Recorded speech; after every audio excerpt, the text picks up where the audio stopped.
अस्सलाम वालेकुम second year. उम्मीद है आप सब ठीक होंगे।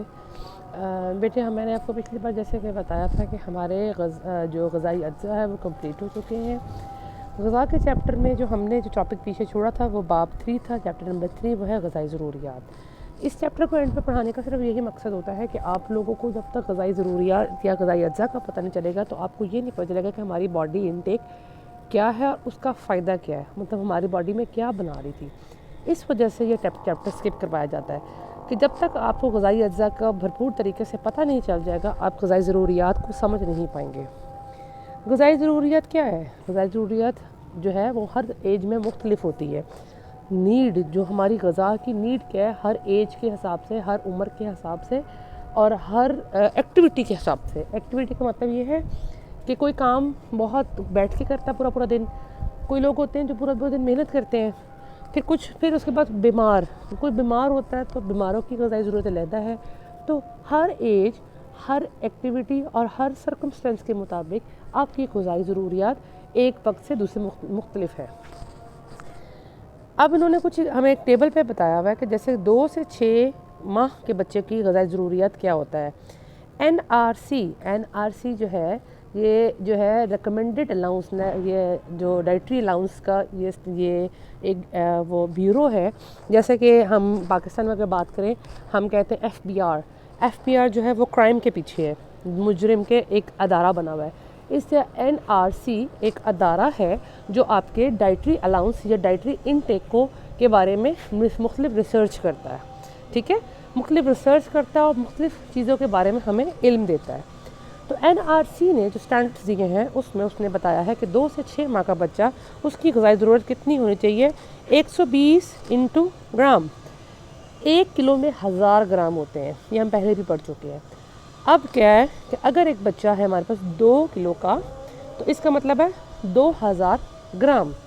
तो 2000 ग्राम मल्टीप्लाई बाय 120, अब कितना आया? जो आपका आंसर आता है वो बेसिकली आपकी ग़ज़ाई ज़रूरत है 2 से 6 माह के बच्चे की।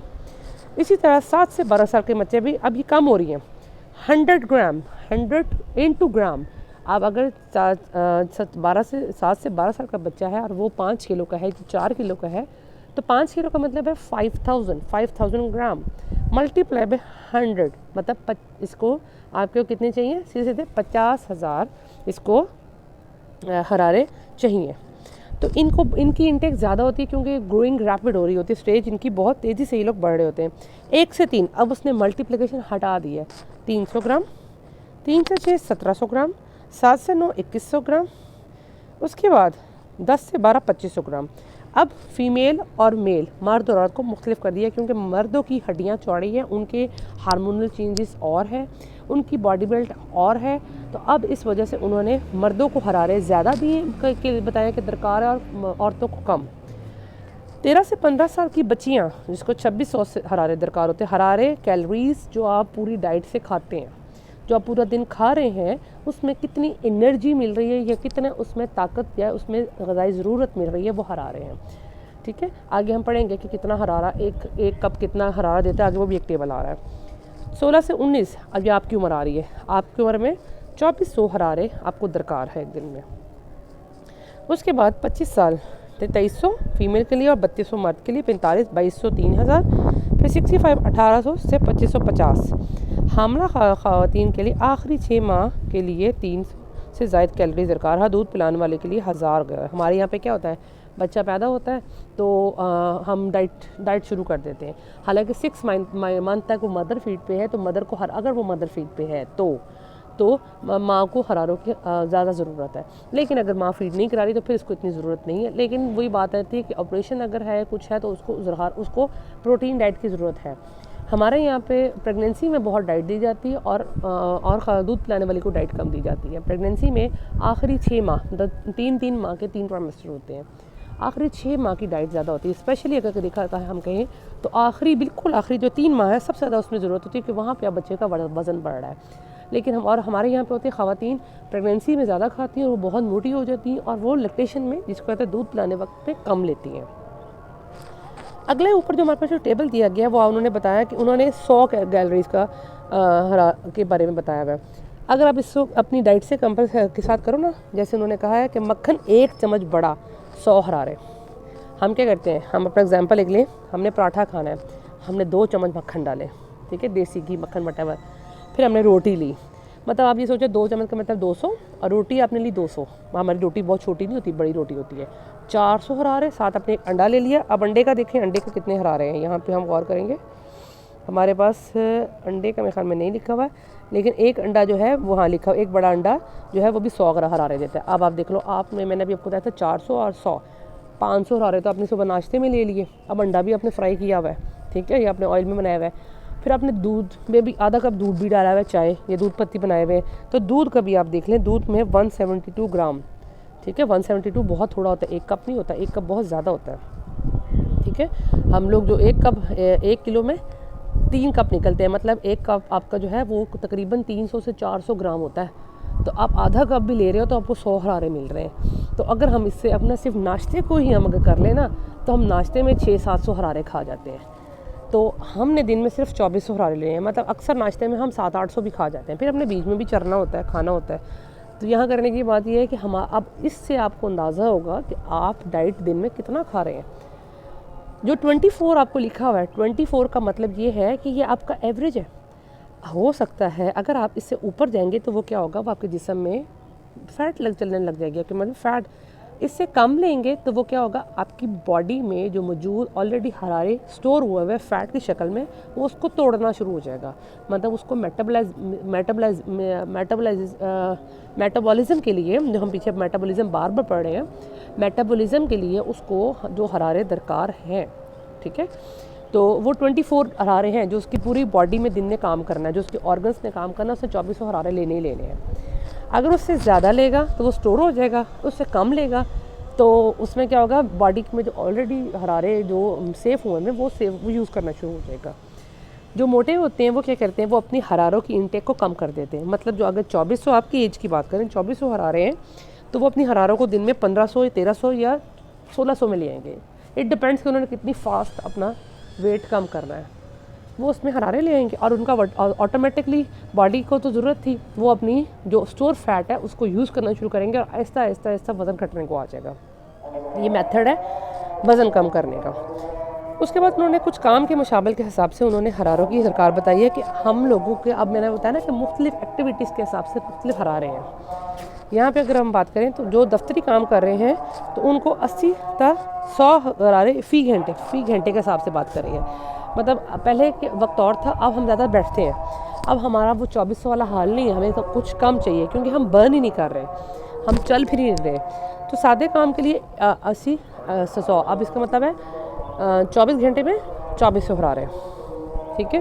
हल्के फुल्के काम वाले को, जिसमें हमारे छोटे छोटे काम का कपड़े मल लेना या कदरे तेज़ टाइप करना, ये इसमें 110 सर्वो। ऐसा दरमियानी काम 170 से 240, भारी काम के लिए 250 से 350, और मेहनत मुशक्क़त वाला काम 350 से ज़ायद। हमारा इल्मिया ये है कि हमारे पास जो मज़दूर तबका है, जो सबसे ज़्यादा मेहनत करता है, उसके पास इतने ज़राए ही नहीं है कि वो इतना खा सके, उसके हरारे हम सबसे कम हैं, ठीक है। अगर उसकी डाइट देखें ना तो शायद हमसे सबसे कम खा रहा है, तो और हम जो और मैं कहती हूँ कि हमसे ज़्यादा शायद एक्टिव भी वही है, क्योंकि उसकी मशीन मुसलसल काम कर रही है। हम जो बैठे रहते हैं ना, हमारी मशीन उस तरह काम नहीं कर रही। तो ये हमारा तो खैर ये तो हमारी जॉब की सर्कमस्टेंसेस है या हमारे घर के हालात का में फ़र्क आता है, लेकिन ये उन्होंने एक जनरल बात की है कि होना ये चाहिए। उसके बाद हमारा आता है कि ज़िंदगी को ग़िज़ाई ज़रूरियात के हिसाब से कितने हिस्सों में तकसीम किया है। ये तकरीबन वैसे ही हिस्से हैं जो हमने पहले नशोनुमा में पढ़े थे, लेकिन नशोनुमा में हमारे कोर्स में लिमिटेड था, बाकी वो 4th ईयर में था। अब वो उन्होंने नशोनुमा के हिसाब से बताया था। यहाँ पे ज़िंदगी को अमूमन अर्तकाब में कितने हिस्सों में तकसीम किया गया है, ये ग़िज़ाई ज़रूरियत के हिसाब से है। तो ये वैसे भी हम अपनी लाइफ को 4 हिस्सों में डिवाइड करते हैं। अगर ग़िज़ाई ज़रूरत को भी साइड में कर देना, हमारी लाइफ होती ही 4 हिस्सों में डिवाइड है। शिरख्वार इन्फेंसी, जिसको हम 0 to 3 में अक्सर काउंट कर लेते हैं, बचपन 3 to ऑनवर्ड, उसके बाद बलूगत जवानी का दौर जो आपका है, मतलब 12 से 20 साल या आगे, ये लंबा ही चलता है। अगर बलूगत की अगर बात करें तो बलूगत या यूथ ये आपका 30-35 पे भी चला जाता है। फिर बुढ़ापा 35+, ठीक है। ये हमारी जर्नल है कि हमने डिवाइड किया हुआ है, लेकिन डेविएंट के अगर हम और इसको एलैबोरेट करें तो बुढ़ापा जो है वो 60 प्लस में दिया जाता है, लेकिन यहाँ पे 60 प्लस पे नहीं है। तो ये अक्सर शॉर्ट क्वेश्चन आया कि ज़िंदगी को अमूमन अर्तकाम के हिसाब से या ज़िंदगी के कितने मराहिल है कि ज़िंदगी का अमूमन अर्तकाम के लिहाज से कितने हिस्सों में तकसीम किया गया है। ये शॉर्ट क्वेश्चन आता है 4 हिस्सों में और चारों के अपने नाम लिखने हैं। अब इधर उसके बाद उन्होंने बताया है कि हम जो उसको डिवाइड कर रहे हैं, यहाँ पे उन्होंने बताया है कि उसमें हम डिवीजन में हमने डिफ्रेंसिएशन क्या लानी है कि हम किस बिहाफ पर डिवीजन करते हैं। ठीक है, इसमें यहाँ पे लिखा हुआ है ना कि जब हमने फ़हरिस्त ताम बनानी है या मेन्यू बनाना है तो हमने किन बातों को मद्देनज़र रखना। अब हमने ये पढ़ लिया है कि मेन्यू बनाने, हमने मेन्यू भी बनाने हैं हमने सेकेंड ईयर में। हमने ये नज़र में रख लिया कि कितने हरारे हम अगर आपकी एज क्या है, हमें कितने हरारे चाहिए। फिर उसके बाद हमने देख लिया काम की नोयत क्या है। अब यहाँ पे वो बता रहा है कि आपकी डाइट आपने कैसी देनी है कि वो जो डिफरेंस होनी चाहिए आपकी दूसरे से। जैसे कि कुव्वत तवानाई, हम एलैबोरेशन में जाते हैं, ऊपर शॉर्ट पॉइंट्स तो लिखे हुए हैं। छोटे बच्चे चूँकि उनमें हड्डियाँ ज़्यादा बढ़ रही हैं, उनकी हाइट बढ़ रही है, उसके बाद उनकी बॉडी बढ़ रही है, उनमें खलियात की ज़्यादा ज़रूरत है। इसकी वजह से उनको कुव्वत वक्त और कुव्वत वाली जो डाइट्स है उनको वो दरकार है। उनको फ़ाइबर डाइट जो हाजमे के लिए ज़रूरत होती है, जिसमें छिलके आ जाते हैं, उनको जो उनके हज़म पेट में हुजम डालते हैं या उनके मैदा इतना स्ट्रॉन्ग नहीं होता, उनको वो डाइट थोड़ा हमने कम देनी है। मतलब बड़ों की निस्बत छोटे बच्चों को कुव्वत और तवानाई वाली खुराक ज़्यादा चाहिए होती है। दूसरा पॉइंट जो मैंने अभी बताया कि कैल्शियम, अच्छा इसको आप एक बार पढ़ लिएगा, इसमें वैसे आता तो नहीं है क्वेश्चन, लेकिन आपने जब नोट आया तो लिखना पड़ता है कि कैल्शियम कितने गुना ज़्यादा चाहिए होता है। जो कम उम्र बच्चों को प्रोटीन दुगनी चाहिए होती है। फिर उसके बाद 1 ग्राम प्रोटीन हसाफी किलोग्राम की ज़रूरत होती है। ये सब कुछ इन्होंने डिटेल में थोड़ा लिखा हुआ है। तो यहाँ पे इन शॉर्ट में बता रही हूँ, अभी वही बता रही हूँ कि हमें प्रोटीन और कैल्शियम वाली डाइट छोटे बच्चों को ज़्यादा दरकार है। अब मेरे ख्याल में आपको ये क्लियर करने की ज़रूरत नहीं कि प्रोटीन कौन कौन सी डाइट्स में होता है, कैल्शियम कौन कौन सी डाइट में होता है, ये हम बहुत डिटेल में पढ़ चुके हैं। फिर कुव्वत हाज़मा, अभी हमने बात की है कि बच्चों को ऐसी खुराक दी जाए कि जो हज़म आराम से वो कर सके। जैसे कि दूध है, वो हज़म आराम से कर लेता है, छिलके के साथ वो सेब नहीं खा सकता। छोटे बच्चे को हम एप्पल प्यूरी देते हैं। तो ऐसी खुराक जो हज़म आराम से हो सकती है, जिसमें बच्चे के मैदे को नुकसान ना पहुँचे, हमें बच्चे को वो खुराक देनी चाहिए। आज मेरे ख्याल में इतना ही काफ़ी, आप इसको पढ़ें। इसमें जो छोटे छोटे पॉइंट्स लिखे हुए हैं, जैसे कि कितनी कैल्शियम ज़्यादा होनी चाहिए छोटे बच्चे के लिए, कितनी प्रोटीन ज़्यादा होनी चाहिए, कितने % जो है खुराक बड़ों की निस्बत छोटे बच्चों की ज़्यादा होनी चाहिए। ठीक है, जो है बनाती ज़राए जो है 40% जो है बड़ों की खुराक में और 60% बच्चों की खुराक में होती है। ये छोटी छोटी इसमें पॉइंट्स है। इसको जब आप रीड करेंगे तो आपको वो चीज़ें ज़्यादा क्लियर होंगी। और अपने पास हाईलाइटर या पेंसिल रखें, उसको साथ साथ हाईलाइट करें। ठीक है, शुक्रिया बेटे, अल्लाह हाफ़िज़।